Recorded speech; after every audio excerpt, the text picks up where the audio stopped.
श्रीलक्ष्मी श्रीमहालक्ष्मी क्षीरसागर कन्यका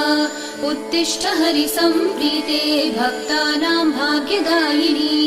श्रीलक्ष्मी श्रीमहालक्ष्मी क्षीरसागर कन्यका उत्तिष्ठ हरिसम्प्रीते भक्तानां भाग्यदायिनी उत्तिष्ठोत्तिष्ठ श्रीलक्ष्मी विष्णुवक्षस्थलालये उत्तिष्ठ करुणापूर्णे लोकानां शुभदायिनी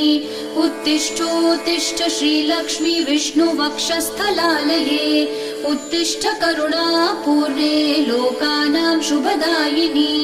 श्रीपद्ममध्यवसिते वरपद्मनेत्रे श्रीपद्महस्तचिरपूजित पद्मपादे श्रीपद्मजातजननी शुभपद्मवक्त्रे श्रीलक्ष्मी भक्तवरदे तव सुप्रभातम्।